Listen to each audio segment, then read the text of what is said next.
News India channel में आपका हार्दिक स्वागत है। आज हम करोल बाग के अंदर हम बात कर रहे हैं ऐसे मुद्दे पर कि जिस मुद्दे ने सबकी नींद हराम कर दी है। वो क्यों? कि जिस समय दलित समाज पिटता है, दलित समाज को गालियां दी जाती हैं, दलित समाज को उल्टा सीधा बोला जाता है, उसके बचाव के लिए एक यूजीसी का एक छोटा सा बिल आया था। उस बिल को लेकर गंदी सोच वाले, गंदी मानसिकता वाले लोगों ने एकदम शोर शराबा कर दिया कि भाई हम इससे मारे जाएंगे, वो हमारे साथ इस तरीके की एफआईआर हो जाएगी, वो हो जाएगी। अरे यार, जब तुम नहीं करते तुम्हें डर किस बात का?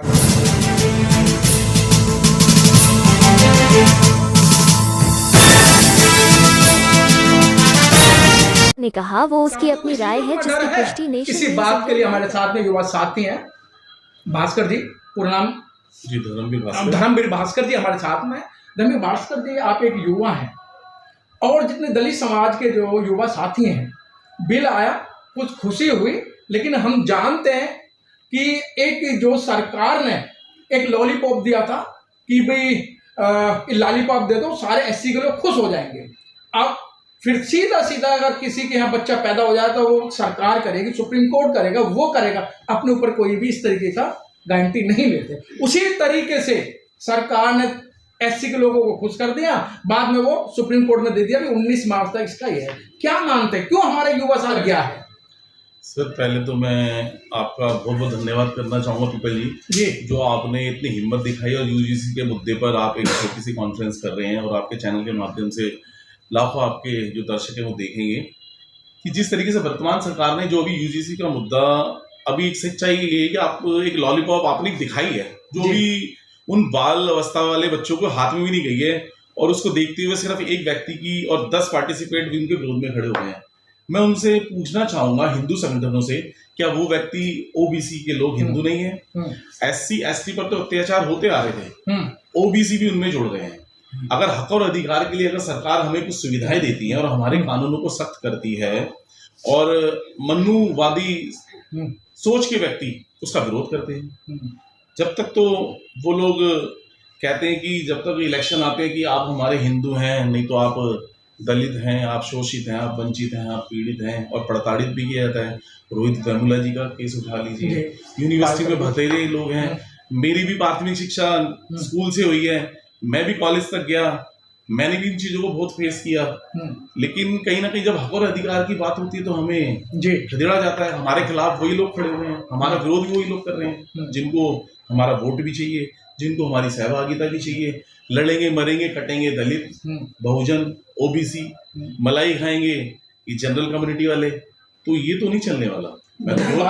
भास्कर जी, जिस तरीके से मुसलमानों को सब गंदा बोलते हैं, जो अंधभक्त हैं, दलितों में भी, बहुजनों में जो अंधभक्त हैं, मुसलमानों को गलत भाषा का इस्तेमाल किया जाता है, सिखों के लिए गलत इस्तेमाल किया जाता है। क्या मुस्लिम ने इस यूजीसी एक्ट का कोई विरोध किया या सिखों ने कोई इसका विरोध किया? आप देखिए ना, उन पर एलिगेशन लगाने वाले वो लोग सर्टिफिकेट बांट रहे हैं ईमानदारी का, देशभक्ति का, जो निकम्मे नालायक रहे हैं, जिनका आजादी के आंदोलन में एक भागीदारी नहीं रही, आज वो लोग हमें सर्टिफिकेट बांट रहे हैं। वो मुसलमानों को विद्रोही कहते हैं, उग्रवादी कह रहे हैं, जिनका एक सामूहिक एक आंदोलन में इनकी हिस्सेदारी, भागीदारी दिखा दी। ये तो सिर्फ भटकाने हिंदू मुसलमान की राजनीति चल रही है और पिछले 2014 से यही चलता हुआ आ रहा है। आप देखिए शिक्षा का, ये तो चलो एक छोटा सा यूजीसी के माध्यम से था कि हमारे खिलाफ कोई उत्पीड़न ना हो।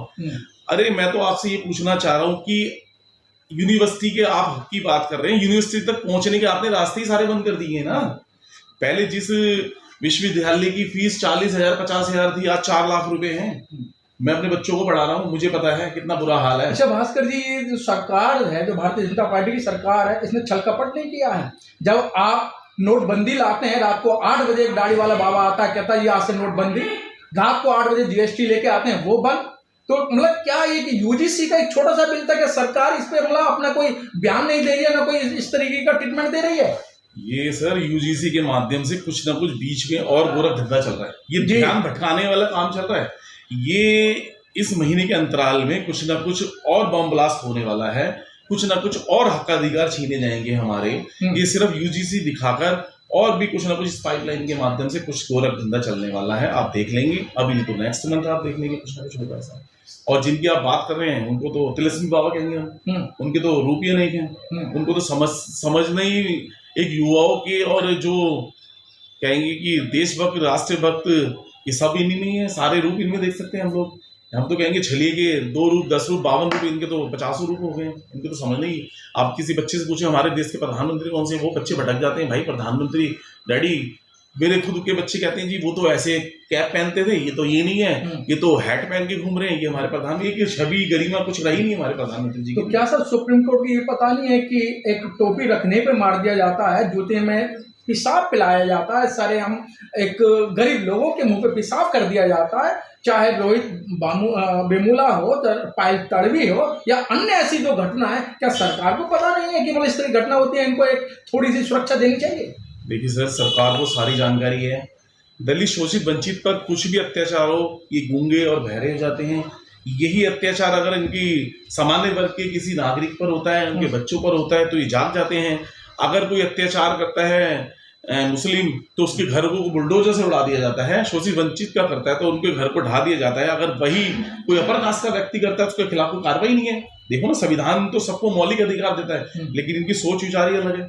अगर इनका अपना कोई नेता है तो उसके खिलाफ कोई कार्रवाई नहीं है। आप देख सकते हैं उनका जो अभी रेप हुए थे, इनका खुद का नेता लिप्त था, उसके खिलाफ कोई कार्रवाई। देखिए सर, 131 मेंबर पार्लियामेंट हैं और विधानसभा में भी हैं, विधायक भी हैं, लेकिन मायावती के अलावा अभी तक इस यूजीसी बिल पर किसी भी नेता ने कोई बयान नहीं दिया है। क्यों?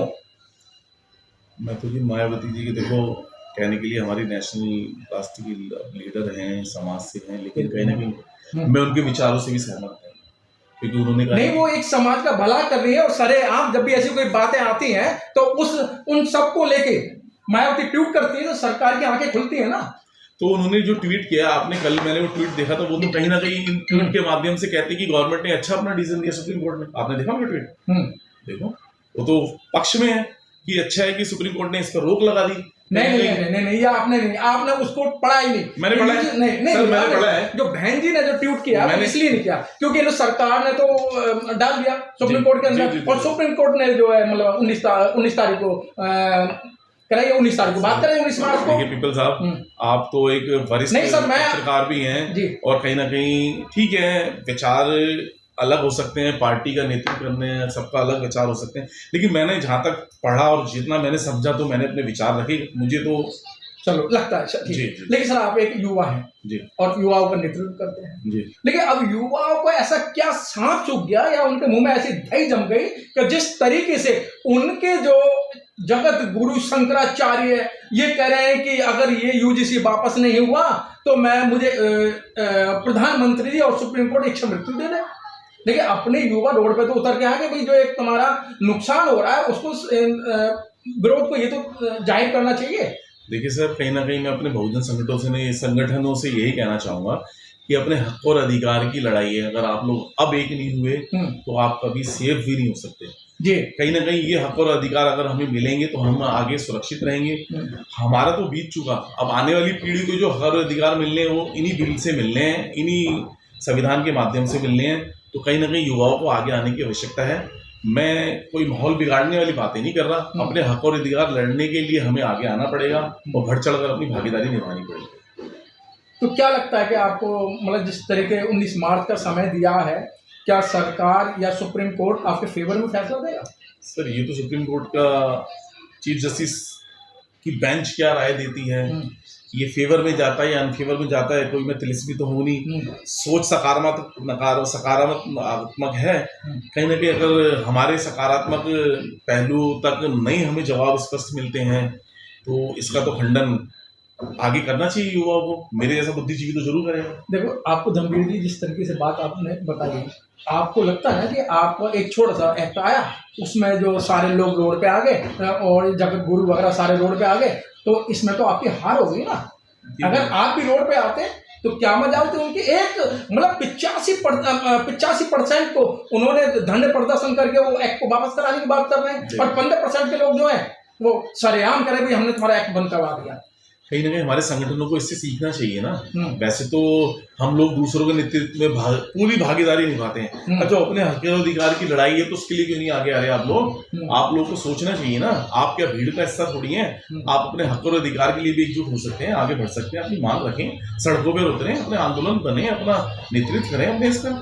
जब तक आप नहीं संघर्ष में उतरेंगे तब तक आपको कुछ नहीं मिलने वाला। तो सर ये कोई एक्ट इतना बड़ा तो एक्ट था ही नहीं, इन्होंने थोड़ा सा एक्ट सुधार करके ये बताया था कि भाई यूनिवर्सिटी के अंदर जो बच्चे पढ़ रहे हैं उनके साथ ऐसे रैगिंग ना हो, और जो प्रोफेसर हैं जैसे नंबर दिए जाते हैं वो जाति को देख के दिया जाता है। अगर धर्मवीर भास्कर अगर जाटव है तो उसके नंबर दे दिए जाए, मतलब गलत नंबर दे दिए जाए, और जाटव का सर्टिफिकेट देख के उसको दाएं बाएं साइड में फेंक दिया जाता है। बहुत बढ़िया, अच्छा क्वेश्चन है आपका, बहुत बढ़िया। कहीं ना कहीं भोगी है समाज के और भी युवा जी, और कहीं ना कहीं मैं बता तो सकता हूँ, मैं भी इन्हीं से पीड़ित था, मैंने अपनी बात में रखा है।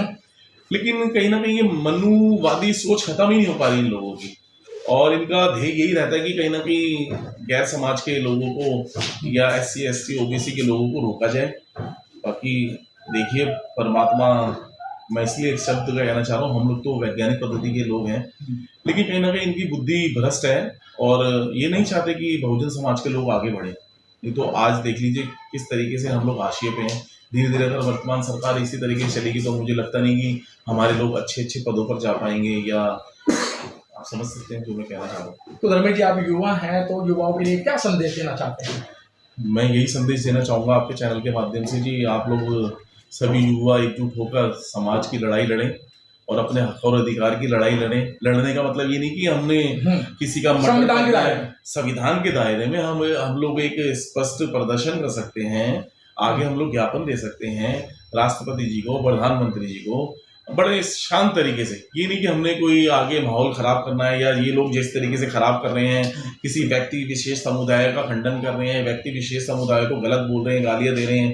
जैसे कि आपने बोला कि शंकराचार्य ये कहते हैं कि मैं खुद असहाय और असुरक्षित महसूस कर रहा हूँ, जबकि इतने ऊंचे पद पर आसीन होकर जो सड़कों पर पैर नहीं रख रहे, जिनको पालकी पर बिठाकर ले जाया जाता है, तब वो असहाय महसूस कर रहे हैं। तो मैं तो ये सोचता कि संविधान जिस तरीके से हमें प्रोटेक्ट करता है, तो आपको लगता है तो भाई न्यायालय का दरवाजा खटखटाएं आप भी।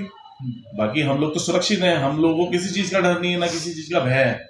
लेकिन केंद्र सरकार को भी सोचना चाहिए। सर जब से एक्ट की थोड़ी सी बात आई थी हिंदू खतरे, और खतरे में कौन लेकर आ रहे हैं? हिंदू को खतरे में लेकर आ रहा है जी। आप देख सकते हैं ना, मैंने शुरू में अपनी बात वही रखी थी कि SC ST OBC जब तक इलेक्शन होते हैं, जब तक वो हिंदू होता है, उसके बाद वो बहुजन हो जाता है, वंचित हो जाता है, शोषित पीड़ित ये हो जाता है। तो अच्छा धर्मवीर जी, अब चलते चलते आप युवा हैं, आप भी एक बहुत बड़े संगठन के सदस्य हैं, पदाधिकारी हैं, तो आपकी पहल क्या रहेगी?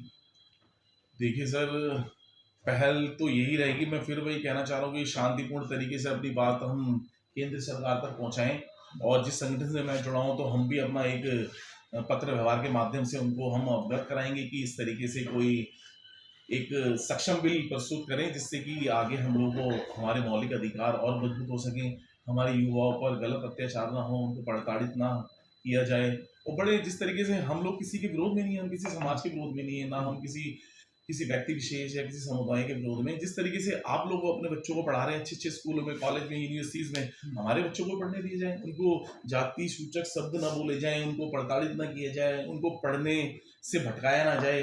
बस यही मेरी आपके चैनल से के माध्यम से आगे केंद्र सरकार तक यही मैसेज जाए, ताकि उन लोगों को कुछ आगे संज्ञान मिले और इसका एक स्पष्टीकरण दें सुप्रीम कोर्ट के माध्यम से। जो अभी ऑर्डर आने वाला है हमारे पक्ष में है। यही बहुत बहुत धन्यवाद धर्मवीर जी, आपने बहुत अच्छा समय दिया और आपने युवाओं के एक दर्द को समझा, क्योंकि आप भी एक स्टूडेंट रहे हो, मैं भी एक स्टूडेंट रहा हूँ। ये दर्द को हमने देखा है, क्योंकि जब प्रैक्टिकल होते थे सोचते थे भी ये जाटव है तो इसके प्रैक्टिकल में नंबर कम दे दिए, इसकी जो एक डिवीजन जो है वो ना बन पाए। बहुत बहुत धन्यवाद सर आपका। थैंक यू जी, बहुत बहुत धन्यवाद।